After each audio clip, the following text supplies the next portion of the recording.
कुरान में एक ऐसी कौम का जिक्र मिलता है जिसकी ताकत की कोई मिसाल ही नहीं थी। सोचिए, एक ऐसी सभ्यता जिसके बारे में कहा जाता है कि न तो उनसे पहले कोई वैसा ताकतवर था और ना ही उनके बाद कोई हुआ। ये सिर्फ एक कहानी नहीं, बल्कि इतिहास के पन्नों में दफन एक बहुत बड़ी चेतावनी है। तो सवाल ये उठता है कि क्या वाकई ऐसा मुमकिन है? क्या कोई कौम इतनी ज्यादा शक्तिशाली हो सकती थी? यही सवाल हमें इतिहास के उन गलियारों में ले जाता है जो रहस्यों से भरे पड़े हैं। तो चलिए आज साथ मिलकर इस गुमशुदा सभ्यता की कहानी से पर्दा उठाते हैं। जी हाँ, हम बात कर रहे हैं कौमे आद की। एक ऐसा नाम जो एक तरफ तो बेमिसाल ताकत और कमाल के हुनर का प्रतीक है, तो वहीं दूसरी तरफ इतिहास की सबसे बड़ी चेतावनियों में से एक भी है। चलिए जरा समय में पीछे चलते हैं।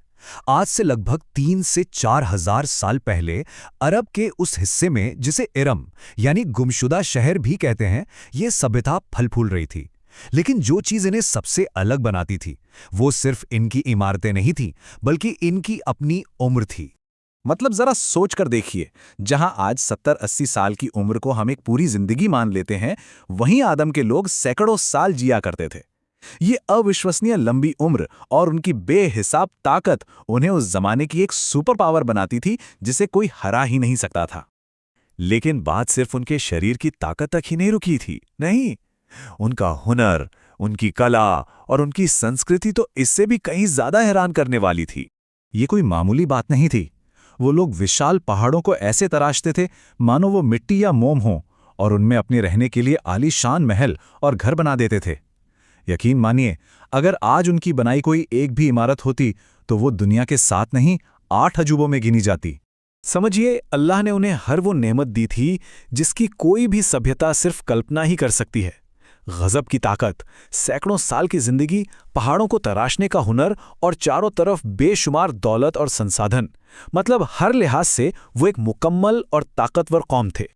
लेकिन अक्सर जब किसी को सब कुछ मिल जाता है ना, तो वहीं से उसका सबसे बड़ा इम्तिहान शुरू होता है। इतनी नेमतें पाने के बाद शुक्र करने के बजाय उनके अंदर गुरूर आ गया और वो गलत रास्ते पर चल पड़े। वो एक ईश्वर को भूलकर अपने ही हाथों से बनाए हुए बुतों को पूजने लगे। और बस यही वो मोड़ था जहां से उनके ज़वाल की कहानी शुरू हुई।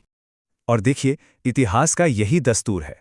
जब भी कोई समाज सही रास्ते से भटकता है तो उसे मार्गदर्शन के लिए एक संदेश, एक मौका जरूर दिया जाता है। आज के लोगों के लिए भी ऐसा ही हुआ। लेकिन सवाल यह है कि क्या उन्होंने सुना? अल्लाह ने उनकी हिदायत के लिए उन्हीं के बीच से हज़रत हूद अलैहिस्सलाम को एक पैगंबर बनाकर भेजा।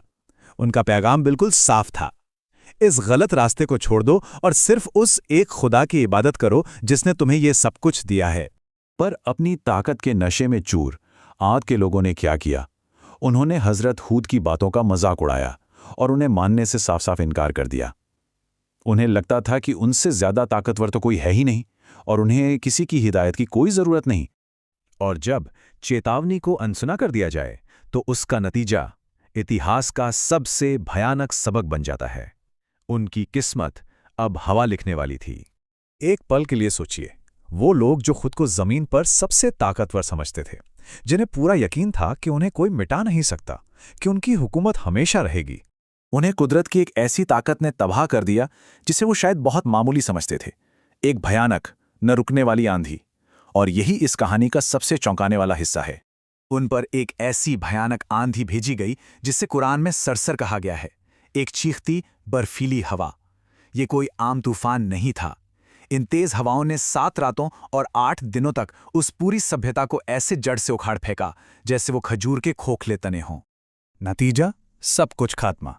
उनकी शानदार इमारतें, उनकी दौलत और वो लोग जो खुद को अजेय समझते थे, सब हवा में धूल की तरह उड़ा दिए गए। पीछे कुछ भी नहीं बचा। इतिहास के नक्शे से उनका नामो निशान तक मिटा दिया गया। तो कौमे आद की ये कहानी हमें एक बहुत बड़े सवाल के सामने लाके खड़ा कर देती है।